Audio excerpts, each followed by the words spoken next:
సమాజ్ హితం. నేను మీ సాయిస్తా. ముందుగా ఈ రోజు పేపర్ ముచ్చట కార్యక్రమానికి స్వాగతం. అయితే ఈ రోజు ఆంధ్రజ్యోతి, వెలుగు, సాక్ష్యాలనే నమస్తే తెలంగాణలో ఈ ప్రధాన దినపత్రికలో ఏ ప్రధాన అంశాలు ఉన్నాయని కూడా ఒకసారి మనం చూద్దాము. ముందుగా ఆంధ్రజ్యోతి చూసుకున్నట్లయితే ఇక్కడ అబద్ధాలతో కాంగ్రెస్ అధికారంలోకి అని ఇచ్చారు. అలానే ఇంకొకటి చూసుకున్నట్లయితే ఆమ్ ఆద్మీ పార్టీ అభ్యర్థి విజేత. అలానే ఆర్ఆర్ఆర్ దక్షిణ భాగానికి కేంద్రం పచ్చజెండా, జాతీయ రహదారిగా ప్రకటించేందుకు అంగీకారం. అలానే ఇక్కడ ఇంకొకటి చూసుకున్నట్లయితే ఆంధ్రజ్యోతిలో నేడు గద్దెపైకి సారలమ్మ, తెల్లవారుజాము నుంచే తల్లి కొలువైన కన్నెపల్లిలో కార్యక్రమాలు. అలానే ఇంకా రాజ్యసభకు సోనియా ఏకగ్రీవం అని కూడా ఇచ్చారు. అలానే దేశంలోనే పొడవైన రైలు సొరంగం ప్రారంభం, ఉధంపూర్ బారాముల్లా మార్గంలో 12.77 కిలోమీటర్ల టన్నెల్. అలానే ఇక్కడ ఇంకోటి చూసుకున్నట్లయితే ప్రైవేట్ లో 83% సిజేరియన్లు అని ఇచ్చారు. అలానే ఇక్కడ ఇంకోటి చూసుకుంటే మార్చి 9 తర్వాత ఎన్నికల షెడ్యూల్, ఏర్పాట్లపై రాష్ట్రాల వారీగా ఈసీ అధికారుల తుది సమీక్ష, ఏప్రిల్ మేలో లోక్సభ ఎన్నికలు, కొన్ని రాష్ట్రాల అసెంబ్లీలకు. అలానే ఇక్కడ ఇంకోటి చూసినట్లయితే బోర్డు పరీక్షలు ఏటా 2 సార్లు ఎక్కువ మార్కులను ఎంచుకునే ఛాన్స్, వచ్చే విద్యా సంవత్సరం నుంచి అమలు, ఏడాదిలో బ్యాగులు లేకుండా 10 రోజులు, 2036 ఒలింపిక్స్ కు బీడ్ వేస్తాం, కేంద్ర మంత్రి ధర్మేంద్ర ప్రధాన్ వెల్లడి. ఇక్కడ ఇంకోటి చూసుకున్నట్లయితే 6 ట్రంక్ పెట్టెల్లో జయ ఆభరణాలు అని కూడా ఇచ్చారు, భద్రంగా తీసుకెళ్లండి, తమిళనాడు ప్రభుత్వానికి బెంగళూరు కోర్టు ఆదేశం. అలానే ఇక్కడ ఇంకోటి చూసుకున్నట్లయితే నేడు కొడంగల్లో రేవంత్ పర్యటన అని కూడా ఇచ్చారు. సీఎం అయ్యాక తొలిసారి సొంత నియోజకవర్గానికి అలానే 4369 కోట్లతో పలు అభివృద్ధి పనులకు శంకుస్థాపన కూడా చేసే అవకాశం ఉన్నట్టు తెలుస్తోంది. ఇది ఆంధ్రజ్యోతిలో ఉన్న ప్రధాన అంశాలు. అలానే ఇప్పుడు ఇంకొకటి చూసుకుంటే వెలుగు దినపత్రికలో చూసుకున్నట్లయితే ఇసుక వాహనాలకు GPS, గ్రానైట్, మట్టి, కంకర వెహికల్స్ కు కూడా పోర్టల్లో రిజిస్ట్రేషన్ కు 3 నెలలు గడువు, 2 నెలల తర్వాత రెన్యువల్. అలానే ఇక్కడ ఇంకోటి చూసుకున్నట్లయితే నేటి నుంచి జనజాతర, ఇవాళ గద్దెపైకి సారలమ్మ అని కూడా ఇచ్చారు. అలానే ఆర్ఆర్ఆర్ సౌత్ కు గ్రీన్ సిగ్నల్, కేంద్ర మంత్రి నితిన్ గడ్కరీతో సీఎం రేవంత్ భేటీ. అలానే ఇప్పుడు ఇక్కడ ఇంకోటి చూసుకున్నట్లయితే మరాఠాలకు 10% రిజర్వేషన్లు అని కూడా ఇచ్చారు. అలానే జగజ్యోతి ఇంట్లో 3.6 కిలోల గోల్డ్, 65 లక్షల నగదు సీజ్. అలానే ఇక్కడ ఇంకోటి చూసుకున్నట్లయితే లోక్సభ ఎన్నికల షెడ్యూల్ మార్చి 9 తర్వాత, లోక్సభ ఎన్నికల నిర్వహణకు ఈసీ కసరత్తు దాదాపు పూర్తయింది. మార్చి 9 తర్వాత షెడ్యూల్ ప్రకటించవచ్చునని, ఏప్రిల్ మే నెలలో ఎన్నికలు జరిగే ఛాన్స్ ఉందని తెలుస్తుంది. అలానే ఇక్కడ ఇంకొకటి చూసుకున్నట్లయితే అన్నారం మేడిగడ్డలో డ్యామ్ సేఫ్టీ ఆఫీసర్లు, సిపేజీ కుంగిన. అలానే 7వ బ్లాక్ లో పరిశీలన. ఇక్కడ ఇంకొకటి చూసుకున్నట్లయితే కాయా పియా చలేగయా అని ఇచ్చారు. ఇంట్లో ఉండే కేసీఆర్ కుటుంబ పాలన అని చెప్పి కిషన్ రెడ్డి కూడా కొన్ని కీలక వ్యాఖ్యలు చేయడం జరిగింది. అలానే ఇక్కడ ఇంకోటి చూసుకున్నట్లయితే చండీగఢ్ మేయర్ పీఠం ఆప్దే, అలా ఇక్కడ సుప్రీంకోర్టు సంచలన తీర్పు అని కూడా ఇచ్చారు. అలానే ఇక్కడ ఇంకొకటి చూసుకుంటే అమెరికాలో జింకలకు జాంబీ రోగం అంట, నాడీ వ్యవస్థపై తీవ్ర ప్రభావం, నవంబర్లోనే మొదటి కేసు, ఇప్పటికే వ్యాధి కారణంగా వందలాది జింకల మృతి, మనుషులకు సోకే ప్రమాదం ఉందని ఆందోళన. ఇవి వెలుగు దినపత్రికలో ఉన్న ప్రధాన అంశాలు. ఇప్పుడు మనం ఒకసారి సాక్షిలో కూడా చూసుకున్నట్లయితే ఇక్కడ సాక్షిలో చూసినట్లయితే మార్గదర్శి డిపాజిట్లు చట్టవిరుద్ధం, సుప్రీంకోర్టుకు నివేదించే రిజర్వ్ బ్యాంక్ ఆఫ్ ఇండియా. అలానే సెక్షన్ 45S కు వ్యతిరేకంగా డిపాజిట్ల సేకరణ చట్ట విరుద్ధం అని కూడా ఇచ్చారు. అలానే ఇక్కడ ఇంకోటి చూసుకున్నట్లయితే దక్షిణ రింగ్ కు ఓకే, రీజనల్ రింగ్ రోడ్డు దక్షిణ భాగాన్ని జాతీయ రహదారిగా ప్రకటించేందుకు ప్రతిపాదనలు అని కూడా ఇచ్చారు. అలానే ఇక్కడ 10th అలానే ఇంటర్ తరగతుల పరీక్షలకు ఏటా 2 సార్లు, రెండింటి ఫలితాల్లో అధిక స్కోరే లెక్కలోకి, విద్యార్థులపై ఒత్తిడిని తగ్గించేందుకే అని కూడా ఇచ్చారు. అలానే ఇక్కడ ఇంకొకటి చూసుకున్నట్లయితే జనజాతరకు వేలాయ, నేటి నుంచి మేడారం మహాజాతర ప్రారంభం అని కూడా ఇచ్చారు. అలానే గవర్నర్ గా హ్యాండిల్ చేయలేని అనుకున్నారు, న్యూ బార్న్ బేబీ ట్విన్స్ కు చికిత్స చేయడం నాకు తెలుసు అని కూడా ఇచ్చారు. అలానే ఇక్కడ ఇంకోటి చూసుకున్నట్లయితే స్విట్జర్లాండ్ కు పోటీగా జమ్మూ కాశ్మీర్ అని కూడా ఇచ్చారు. ఇక్కడ ఇంకొకటి చూసుకుంటే ఆ 2 పార్టీల వల్లే ప్రజలకు అన్యాయం, బీఆర్ఎస్ కాంగ్రెస్ అవినీతి కుటుంబ పార్టీలే అని కూడా చెప్తున్నారు. బీజేపీ విజయ సంకల్ప యాత్రలో కేంద్ర మంత్రి కిషన్ రెడ్డి చెప్తున్నారు. ఇక్కడ ఇంకోటి చూసుకున్నట్లయితే జమ్మికుంట కౌన్సిలర్ అరాచకం, భూ కబ్జాను అడ్డుకున్న 3పై దాడి అని కూడా ఇచ్చారు. ఇవి సాక్షి దినపత్రికలో ఉన్న ప్రధాన అంశాలు. ఇప్పుడు ఒకసారి మనం నమస్తే తెలంగాణలో చూద్దాం. నమస్తే తెలంగాణలో చూసుకున్నట్లయితే ఇక్కడ నేటి నుంచి మేడారం మహాజాతర అని కూడా ఇచ్చారు. సాయంత్రం గద్దెలపైకి సారలమ్మ వెంటే గోవిందరాజులు, పగిడిద్ద రాజులు అని కూడా ఇచ్చారు. భారీ సంఖ్యలో తరలి వస్తున్న భక్తులు అని కూడా ఇచ్చారు. ఇక్కడ ఇంకోటి చూసుకున్నట్లయితే కాంగ్రెస్ గుండాగిరి, 3 యువకులపై ఇనుపరాడ్లతో జమ్మికుంట కౌన్సిలర్ దాడి, 2 పరిస్థితి విషయం, నిందితుడు మంత్రి పొన్నం అనుచరుడు. ఇక్కడ ఇంకోటి చూసుకున్నట్లయితే నీళ్లు ఉత్తమ ముచ్చట అని కూడా ఇచ్చారు. ఇరిగేషన్ మంత్రి ఇలాఖాలో నీళ్ల కరువు, ఉత్తమ్ జిల్లాలో ఎండుతున్న పంటలు, ఇక్కడ ఇప్పటికైనా నీళ్లు ఇవ్వకుంటే అన్నదాతలు బతుకు ఆగమే అని కూడా ఇచ్చారు. అలానే ఇక్కడ చూసుకున్నట్లయితే జగజ్యోతి నగదగలు అని ఇచ్చారు. ఆమె ఇంట్లో 3.5 కిలోల బంగారం, వజ్రాలు, వడ్డనాలు, తీరొక్క నగలు, కోట్లాది విలువైన స్థిరాస్తుల పత్రాలు, 65.50 లక్షల నగదు స్వాధీనం. అలానే ఆస్తుల విలువ 15 కోట్లు పైనే. ఏసీబీ వలలో గిరిజన శాఖ అధికారి గుండె నొప్పి అంటూ హైడ్రామా. ఉస్మానియా దవాఖానాలో చికిత్స, నేడు రిమాండ్ కు తరలింపు అని కూడా ఇచ్చారు. ఇక్కడ ఇంకోటి చూసినట్లయితే 3 రాజ్యసభ స్థానాలు ఏకగ్రీవం. వద్దిరాజు, రేణుకా చౌదరి, అనిల్ కుమార్ ఎన్నిక. 3 సార్లు నామినేషన్ తిరస్కరణ. ఇక్కడ ఇంకోటి చూసినట్లయితే అన్నారం బ్యారేజ్ సేఫ్ అని కూడా ఇచ్చారు. బ్యారేజ్ కు వచ్చిన ఆపేదేమీ లేదు, పిల్లర్లకు ఎలాంటి ప్రమాదం లేదు అని కూడా చెప్పారు. ఇక్కడ ఇంకోటి చూసుకున్నట్లయితే ఎన్నడూ జై తెలంగాణ అనని వ్యక్తి, అమరులకు నివాళులు అర్పించని వ్యక్తి మనకు ముఖ్యమంత్రి అని కూడా ఇచ్చారు. హరీష్ రావు కొన్ని కీలక వ్యాఖ్యలు చేసినట్టు తెలుస్తుంది రేవంత్ రెడ్డి మీద. అలానే ఇక్కడ ఇంకోటి చూస్తుంటే జాతీయ రహదారిగా ఆర్ఆర్ఆర్ దక్షిణ భాగం ప్రకటించేందుకు అంగీకరించిన కేంద్ర ప్రభుత్వం. యూటిలిటీస్ తరలింపు చర్చకు ఖర్చును భరించేది కేంద్రమే. సీఎం రేవంత్ విజ్ఞప్తులకు గడ్కరీ సానుకూలత అని కూడా ఇచ్చారు. అలానే ఇక్కడ ఇంకోటి చూస్తుంటే గ్రేటర్ లో సొరంగ మార్గాలు 5 చోట్ల 39 కిలోమీటర్ల పొడవున టనెల్ రోడ్లు. ఐటీసీ కోహినూర్ కేంద్రంగా 3 మార్గాలను కూడా ఇచ్చారు. ఇవి మనం చూసుకుని ఇప్పుడు మనం ఒక్కొక్కటిగా చూసుకున్నట్టయితే ముందుగా సీఎం రేవంత్ రెడ్డికి సంబంధించిన వార్త చూసుకున్నట్టయితే ఆర్ఆర్ దక్షిణ భాగానికి కేంద్రం పచ్చి జెండా ఊపినట్టు కూడా తెలుస్తోంది. జాతీయ రహదారిగా ప్రకటించేందుకు కూడా అంగీకరించినట్టు తెలుస్తోంది. ఇక్కడ భూసేకరణ విధానపరమైన ప్రక్రియలు వేగవంతం కూడా కావడానికి చూస్తున్నా. అలాగే 200 కోట్ల యూటిలిటీస్ తరంపు భారం భరిస్తామని చెప్పేసి కూడా గడ్కరీ చెప్తున్నట్టు తెలుస్తోంది. ఇక్కడ ఆర్ఆర్ కు సౌత్ కు గ్రీన్ సిగ్నల్ అని కూడా ప్రకటించడం, నేషనల్ హైవేగా ప్రకటించేందుకు కేంద్రం ఓకే చెప్పి యూటిలిటీస్ తరలింపు ఖర్చు కూడా భరించేందుకు అంగీకరించినట్టు తెలుస్తోంది. దాని గురించే ఇక్కడ సీఎం రేవంత్ రెడ్డి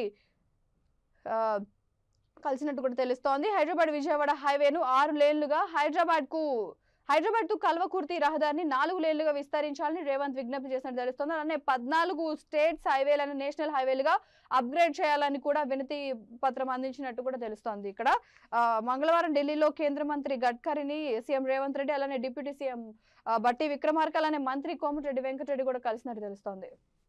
ఇవి దీనికి సంబంధించిన వార్త. ఇప్పుడు మనం ఇంకొకటి చూసుకున్నట్లయితే ఇక్కడ నేడు గద్దెపైకి సారళమ్మ. తెల్లవారుజాము నుంచే తల్లి కొలువైన కన్నెపల్లిలో కార్యక్రమాలు. సారళమ్మ రాకతో మొదలనున్న మేడారం మహాజాతర. పడిగిద్దరాజు గోవిందరాజు కూడా నేటి రాత్రికి గద్దెలపైకి. ఇప్పటికే జనసంద్రంగా మేడారం దారుడని ఆ వైపే జాతర 3వ రోజు 23న మేడారానికి రేవంత్ రెడ్డి. ఇక్కడ మనం చూసుకున్నట్టయితే నేడు గద్దెలపైకి సారళమ్మ అని కూడా చెప్పారు. ఈ రోజు నుంచి ప్రారంభం కానుంది సమ్మక్క సారళమ్మ జాతర. అయితే ఈ రోజు సారళమ్మ గద్దెపైకి ఎక్కనుంది. అలానే సారళమ్మతో పాటు గోవిందరాజు, అలానే పగిడిద్దరాజు కూడా గద్దెలపైకి ఎక్కుతున్నారని కూడా చెప్తున్నారు. ఇప్పుడు మనం చూసుకున్నట్టయితే ఎప్పటి నుంచో ఈ సమ్మక్క సారళమ్మ జాతర జరుగుతూనే ఉంది. ఫేమస్ జాతర అని కూడా చెప్పుకోవచ్చు హైదరాబాద్ లో. ఈ జాతరకి ఎక్కడెక్కడి నుంచో భక్తులు కూడా వేరే స్టేట్స్ నుంచి కూడా భక్తులు తరలి రావడం జరుగుతుంది. అయితే తగిన చర్యలు కూడా తీసుకున్నారు. పోలీస్ బందోబస్తు కూడా భారీగానే ఇచ్చినట్టు తెలుస్తోంది. ఇక్కడ తెల్లవారుజాము నుంచే భక్తులు పోటెత్తడం కూడా జరుగుతుంది. అలానే ఆలికి ముగ్గులేసి అన్ని అలంకరించడం కూడా ఆ పరిసర ప్రాంతాల్లో అంతా హడావిడి వాతావరణం కూడా నెలకొందని చెప్తున్నారు.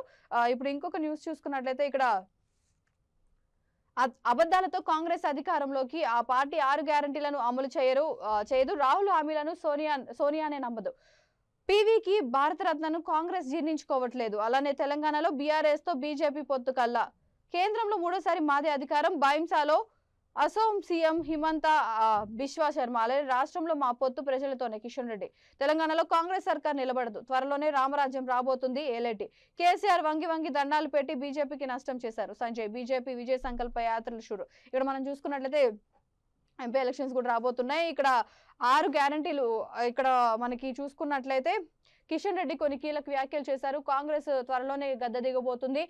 కాంగ్రెస్ అధికారంలో వెంటనే దిగుతుంది. 6 గ్యారంటీ ఆ పార్టీ 6 గ్యారంటీలు అమలు చేయలేదని కూడా కిషన్ రెడ్డి కొన్ని కీలక వ్యాఖ్యలు చేసినట్టు తెలుస్తుంది. కేసీఆర్ మీద కూడా చేశారు. కేసీఆర్ బీజేపీకి ఒంగి దండాలు పెట్టారు, కానీ ఆయన నటించారని కూడా చెప్తున్నారు. బీజేపీకి నష్టం చేయడానికే ఎక్కువ ప్రయత్నించారని కూడా కిషన్ రెడ్డి కొన్ని కీలక వ్యాఖ్యలు చేశారు ఇక్కడ. అలానే ఇప్పుడు ఇంకొకటి చూసుకుంటే ఆమ్ ఆద్మీ పార్టీ అభ్యర్థి విజేత. చండీగఢ్ మేయర్ కులదీప్ కుమార్. సుప్రీంకోర్టు సంచలన తీర్పు. రిటర్నింగ్ అధికారి అనిల్ మసీహ్ పై క్రిమినల్ చర్యలకు ఆదేశం. కోర్టు గదిలో ఓట్ల లెక్కింపు దేశ చరిత్రలోనే తొలిసారి. ఇలానే ప్రజాస్వామ్యాన్ని కాపాడిన సుప్రీం. ఇది ఆమ్ ఆద్మీ పార్టీ అభ్యర్థికి సంబంధించిన వార్త. అలానే ఇప్పుడు ఇంకొకటి చూసుకున్నట్లయితే రాజ్యసభకు సోనియా ఏకగ్రీవం. నడ్డాతో పాటు మరో 39 మంది కూడా అత్యధికంగా బీజేపీ ఖాతాలో 20 సీట్లు. 6 స్థానాల్లో కాంగ్రెస్ విజయం. రాజ్యసభకు రేణుక, అనిల్ కుమార్, వద్దిరాజు రవిచంద్ర ఎన్నిక. ఏపీ నుంచి 3 వైసీపీ అభ్యర్థులు. ఇక్కడ చూసుకున్నట్లయితే రాజ్యసభకు సోనియా ఏకగ్రీవం ఇచ్చినట్టు తెలుస్తోంది. నడ్డాతో పాటు మరో 39 మంది కూడా ఇచ్చినట్టు తెలుస్తుంది. అత్యధికంగా బీజేపీకి ఖాతాలో 20 సీట్లు కూడా ఇచ్చినట్టు తెలుస్తుంది. రాజ్యసభకు రేణుక, అనిల్ కుమార్, అలానే వద్దిరాజు రవిచంద్ర ఎన్నిక కూడా అయ్యానట్టు తెలుస్తుంది. అలానే ఏపీ నుంచి కూడా 3 వైసీపీ అభ్యర్థులు కూడా ఎన్నికన్నట్టు తెలుస్తుంది. అలానే ఇక్కడ ఇంకోటి చూసుకుంటే దేశంలోనే పొడవైన రైలు సొరంగం ప్రారంభం. ఉదంపూర్ బారాముల్లా మార్గంలో 12.77 కిలోమీటర్లు టన్నెల్ కూడా ప్రారంభించిన ప్రధాని మోదీ. అలానే స్విస్ ను మరిపించేలా కాశ్మీర్ ఉండాలని చెప్పేసి గొప్ప పర్యాటక ప్రాంతంగా మలుస్తాం, కుటుంబ పాలన నుంచి విముక్తి కలిగిస్తాం, రాష్ట్ర ప్రజలతో నేరుగా మమేకం అవుతామని చెప్పేసి మోదీ చెప్పడం జరిగింది. ఈ ప్రాజెక్టుకు మొత్తం 32,000 కోట్లకి శ్రీకారం చుట్టినట్టు తెలుస్తోంది. అయితే కొత్తగా టన్నెల్ సొరంగంలో నుంచి టన్నెల్ ప్రారంభించారు మోదీ. అది కూడా 12.77 కిలోమీటర్లు దూరం వరకు ఈ స్వరంగ మార్గం ఉన్నట్టు తెలుస్తోంది. స్విస్ ను మరిపించేలా కాశ్మీర్ ఉండాలని చెప్పేసి ఈ కార్యానికి పాల్పడినట్టు తెలుస్తోంది. అలానే ఇక్కడ ఇంకొకటి చూసుకున్నట్లయితే మార్చి 9 తర్వాత ఎన్నికల షెడ్యూల్ ఏర్పాట్లపై రాష్ట్రాల వారీగా ఈసీ అధికారులు తుది సమీక్ష. ఏప్రిల్ మేలో లోక్సభ ఎన్నికలు, కొన్ని రాష్ట్రాలు అసెంబ్లీలకు. ఇక్కడ మనం చూసుకున్నట్లయితే మార్చి 9 తర్వాత ఎన్నికల షెడ్యూల్ రిలీజ్ చేసే అవకాశం ఉన్నట్టు తెలుస్తోంది. అలానే ఏర్పాట్లపై రాష్ట్రాల వారీగా కూడా చర్చిస్తున్నట్టు తెలుస్తోంది. అలానే ఈసీ అధికారులు కూడా తుది సమీక్ష చేసే అవకాశం ఉంది. అలానే ఏప్రిల్ మేలో లోక్సభ ఎన్నికలు కూడా ఉంటాయని తెలుస్తోంది. అలానే కొన్ని రాష్ట్రాల అసెంబ్లీలకు కూడా లోక్సభ ఎన్నికలు పెట్టడానికి ఎన్నికల కమిషన్ సిద్ధమవుతున్నట్టు తెలుస్తోంది. ఎన్నికల షెడ్యూల్ కూడా త్వరలోనే మార్చి 9 తర్వాత విడుదల చేసే అవకాశం ఉన్నట్టుగా తెలుస్తోంది. అలాగే ఇక్కడ ఇంకోటి చూసుకున్నట్లయితే బోర్డు పరీక్షలు ఏటా 2 సార్లు అని కూడా ఇచ్చారు.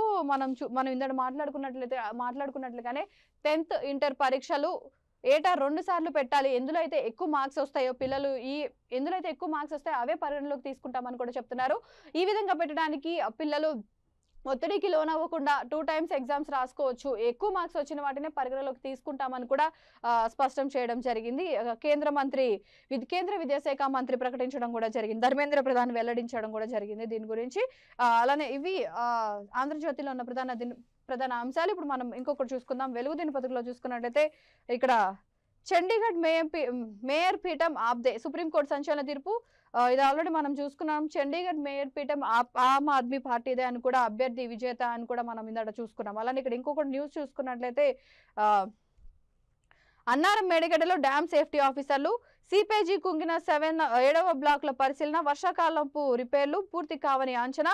అలానే ఇక్కడ ప్రత్యామ్నాయ మార్గాలు అన్వేషించాల్సిందేనని సూచన. ఇక్కడ మనం చూసుకున్నట్లయితే అన్నారం మేడిగడ్డ గురించి ఎప్పటి నుంచో మనకి జరుగుతూనే ఉంది. కంటిన్యూస్ గా ఎలక్షన్స్ ముందు నుంచి కూడా అన్నారం మేడిగడ్డలో డ్యామ్ సేఫ్టీ ఆఫీసర్ల కానీ అటు ఇరు పార్టీలు కూడా కొట్టుకోవడం జరిగింది. ఇటు గవర్నమెంట్ కానీ అలానే అటు ప్రతిపక్ష పార్టీలు కానీ అన్నారం మేడిగడ్డపై ఇంకా ఇప్పటికీ కూడా ఒకరి మీద ఒకళ్ళు సెటర్లు వేసుకోవడం జరుగుతూనే ఉంది. అయితే ఇక్కడ మనం చూసుకున్నట్లయితే కుంగిన 7వ బ్లాక్ పరిశీలించారు నిన్న డ్యామ్ సేఫ్టీ ఆఫీసర్లు. ఇక్కడ మనం చూసుకున్నట్లయితే వర్షాకాలంలోపు రిపేర్లు పూర్తి కావని చెప్పి కూడా చెప్పడం జరిగింది. అలానే ప్రత్యామ్నాయ మార్గాలు, ఇంకా ఏమైనా ఎక్స్ట్రా మార్గాలు ఏమైనా అటు ఇటు ఉన్నాయేమో చూసుకుందామని కూడా చెక్ చేసినట్టు తెలుస్తుంది. ఇది వెలుగు దినపత్రికలో ఇంకొక న్యూస్ చూసుకున్నట్లయితే అమెరికాలో జింకలకు జాంబీ రోగం, నాడీ వ్యవస్థపై తీవ్ర ప్రభావం. నవంబర్లోనే మొదటి కేసు. ఇప్పటికే వ్యాధి కారణంగా వందలాది జింకల మృతి, మనుషులకు సోకే ప్రమాదం ఉందని ఆందోళన. ఇక్కడ మనం చూసుకున్నట్లయితే అమెరికాలో జింకలకు జాంబీ రోగం అని కూడా చెప్తున్నారు. నాడీ వ్యవస్థపై తీవ్ర ప్రభావం పడే అవకాశం ఉంది. నవంబర్లోనే మొదటి కేసు కూడా నమోదైనట్టు తెలుస్తోంది. అలానే ఇప్పటికే వ్యాధి కారణంగా వందల జింకలు కూడా మృతి చెందాయి. అలానే మనుషులకు సోకే ప్రమాదం కూడా ఉందని తెలుస్తుంది. ఇప్పుడు మనం చూసుకున్నాం వైరస్లు విపరీతంగా వ్యాపిస్తున్నాయి. ఇప్పుడు ఇంకా రాను వచ్చే జనరేషన్ లో కూడా కొత్త వైరస్లు కూడా ఆస్కారం ఉండే అవకాశం ఉంది. ఇక్కడ మనం చూసుకున్నట్లయితే జింకలకి జాంబీ వైరస్ అనేది సోకినట్టు తెలుస్తోంది. ఈ జాంబీ వైరస్ వల్ల వందలాది జింకలు కూడా మరణించినట్టు తెలుస్తోంది. ఈ వైరస్ అనేది జింకలకే కాదు, జంతువులకే కాదు, మనుషులకు కూడా వ్యాపించే అవకాశం ఉంది. ఖచ్చితంగా ప్రజలు దీని గురించి జాగ్రత్త తీసుకొని జాగ్రత్తగా ఉండండి అని కూడా హెచ్చరించడం జరిగింది.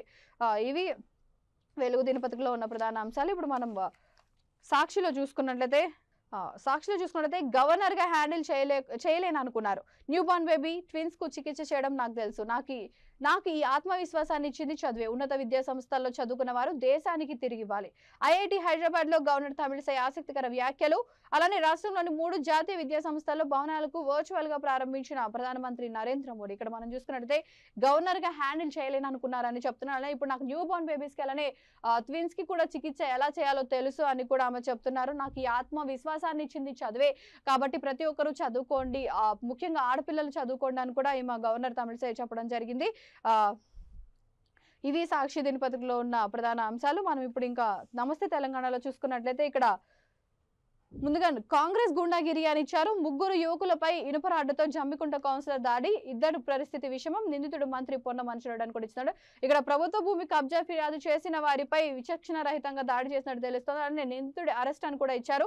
రిమాండ్ కు తరలింపు, నిందితుడిని శిక్షించాలని కౌశిక్ రెడ్డి డిమాండ్. ఇక్కడ మనం చూసుకున్నట్లయితే కాంగ్రెస్ గుండాగిరి అని కూడా చెప్తున్నారు. ఇక్కడ 3 యువకులపై ఇనుపరాడ్డుతో కొట్టినట్టు తెలుస్తోంది. అది కూడా ప్రభుత్వ భూమి కబ్జా చేసినందుకు ఫిర్యాదు చేసిన వారిపైనే విచక్షణ రహితంగా దాడి చేశారని చెప్పేసి చెప్తున్నారు. అలానే నిందితుడిని అరెస్ట్ చేసి రిమాండ్ కూడా తరలించినట్టు తెలుస్తోంది. అలానే నిందితుడిని శిక్షించాలని కౌశిక్ రెడ్డి కూడా డిమాండ్ చేసినట్టు తెలుస్తోంది. ఇక్కడ ఇంకొకటి చూసుకున్నట్లయితే నీళ్లు ఉత్తమ్ ముచ్చటే అని ఇచ్చారు. ఇరిగేషన్ మంత్రి ఇలాకాలో నీళ్ల కరువు, ఉత్తమ్ జిల్లాలో ఎండుతున్న పంటలు. ఇక్కడ మనం చూసుకున్నట్లయితే ఉత్తమ్ కుమార్ రెడ్డి వాళ్ళ ఇలాకాలోనే నీళ్లు సరిగ్గా రావట్లేదు, పంటలు ఎండిపోతున్నాయి. అలాంటిది నీళ్లు ఎలా ఇస్తారు వీళ్ళు, మొత్తం తెలంగాణకి నీళ్లు ఎలా తీసుకురాగలరు అని చెప్పి కూడా అనడం జరిగింది. ప్రతిపక్ష పార్టీలు ఇప్పటికైనా నీళ్లు ఇవ్వకుంటే అన్నదాతల బతుకు ఆగమే అని కూడా చెప్పడం జరిగింది. అలానే ఇక్కడ ఇంకొక న్యూస్ చూసుకున్నట్టయితే జగజ్యోతి నగదగలు, ఆమె ఇంట్లో 3.5 కిలోల బంగారం, వజ్రాలు, వడ్డనాలు, తీరొక్క నగలు, కోట్లాది విలువైన స్థిరాస్తులు. ఇక్కడ మనం చూసుకున్నట్లయితే జగజ్యోతి ఆఫీసర్, గవర్నమెంట్ ఆఫీసర్ నిన్న ఏసీపీ చేతికి చిక్కింది. లంచం తీసుకుంటూ గిరిజన సంక్షేమ శాఖ ఇన్ఛార్జ్ సూపరింటెండెంట్ ఆఫ్ ఇంజనీరింగ్ గా చేస్తుంది. ఈమె నిన్న లంచం తీసుకుంటూ ఏసీపీకి దొరికిపోయింది. ఆమె ఇంట్లో చూసుకున్నట్లయితే 3.5 కిలోల బంగారం, అలానే వజ్రాలు, వడ్డనాలు, అలానే ఇక్కడ ఇంకోటి చూసుకుంటే తీరొక్క నగలు, కోట్లాది విలువైన స్థిరాస్తుల పత్రాలు కూడా వీళ్ళు తీసుకున్నట్టు తెలుస్తోంది, హ్యాండ్ ఓవర్ చేసుకున్నట్టు తెలుస్తోంది. ఇవి నమస్తే తెలంగాణలో ఉన్న ప్రధాన అంశాలు. ఇప్పుడు మనం చూసాం కదా, నమస్తే తెలంగాణ, సాక్షి, వెలుగు, అలానే ఆంధ్రజ్యోతి, ఇవి ఈ పరిస్థితుల్లో ఉన్న ప్రధాన అంశాలు. చూశారు కదా ఇవాల్టి పేపర్ ముచ్చట కార్యక్రమం. మరొక పేపర్ ముచ్చట కార్యక్రమంతో మళ్ళీ కలుద్దాం. అంతవరకు చూస్తూనే ఉండండి V3 న్యూస్, లక్ష్యం సమాజహితం.